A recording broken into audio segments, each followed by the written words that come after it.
Even though my glasses are fogging up and I cannot see you right now, wear your mask because this will keep us going to the movie theaters like I did today. Train to Busan presents Peninsula. This brand new film, which I did get to see into theaters today, is the sequel to the famous 2016 box office hit Train to Busan, which, if you did not know, I reviewed last week on my channel. This was the first time I've ever seen it.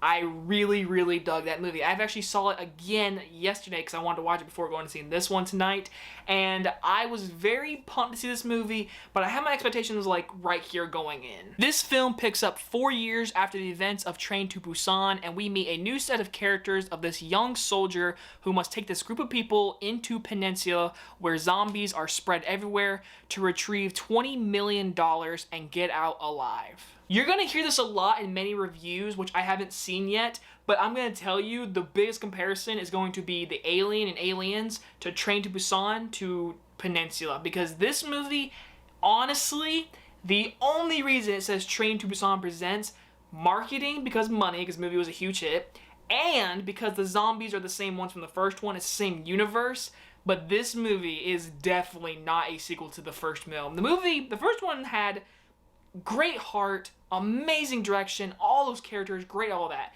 This one is definitely the big budget, action-packed kind of movie, which again can be really good. Prime example, Alien and Aliens. And this movie, nowhere near as good as Aliens, but I still was very entertained. The direction is still very good. I think the director, it is the same director from the first one, so he helmed this movie very well with his action scenes. A lot of CGI though, but it was definitely, you can tell there was good blocking, the camera was set up well. There are a few times where there's definitely fight scenes, fist fights, and I definitely can lose control of like who's who, who's the zombie, who's the human. That was like one of my big issues with the camera work. Besides that though, I think the director did an amazing job expressing this world, seeing how this world has become more of a post-apocalyptic, just zombies are everywhere, and I dug that a lot. Now with the characters, I will say our main character, the main soldier, he was straight up a badass. I do not know the actor's name because I don't want to say it because I'll totally fuck it up,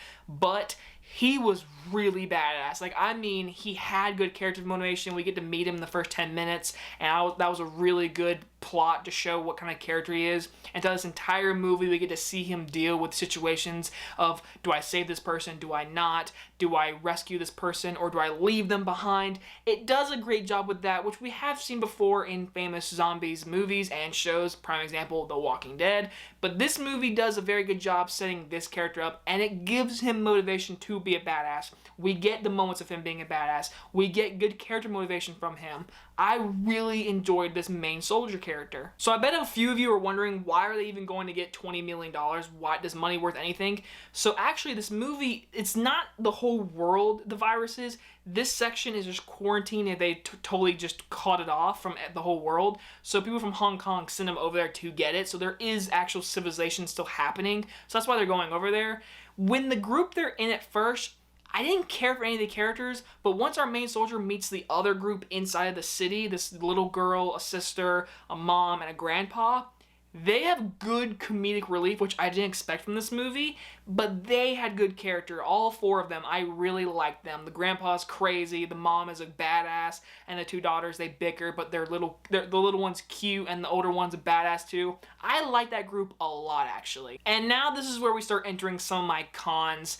The villains and our villains in this entire group, even though it totally reminded me of The Walking Dead from season 3 with the governor, but to me, the main leader of the group, he was an okay villain because he wasn't a straight up badass. He's not a good person, but he's not like a terrible person. Then there's this sergeant character.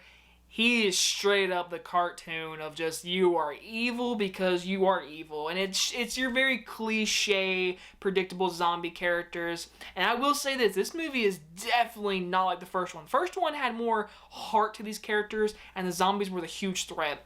This one, humans are more the threat. Zombies definitely feel like they are the background characters. I mean, there are some cool zombie action scenes, but do not go in this movie thinking, zombie, zombie, zombie, because it is nothing like that. It is morally human versus human, and the zombies are just there to be scary. Speaking of those action scenes, like I said, it's directed really well, but every time a car is driving, it is CGI, and it looks like a PlayStation 3, maybe PlayStation 4 at times. The CGI is not the greatest. It looks like a video game.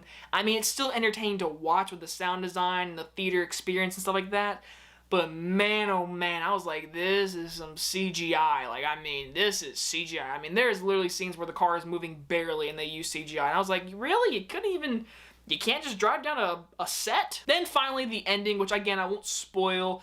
The ending, I definitely liked, but there's too many fake out moments. There's too many things like this, and then this, oh, and then this. It's like the movie just didn't know where to end exactly, and it was too many. But I still enjoyed the ending because I thought this was gonna happen, but then this happened, which I was really happy for, and I enjoyed the ending. It definitely gave me some feels, good action, all that kind of stuff. It was a solid ending. It's just too many fake out moments, which when you see it, comment below and tell me, do you agree or not? Because I know people might hate this ending or they might really dig it. Overall, the movie is very entertaining, especially on the big screen. The action scenes are fun. I do like our main soldier character. He's a badass. Every other character is pretty cliche, kind of cartoony, except for our main group. I did like the main group that he does meet.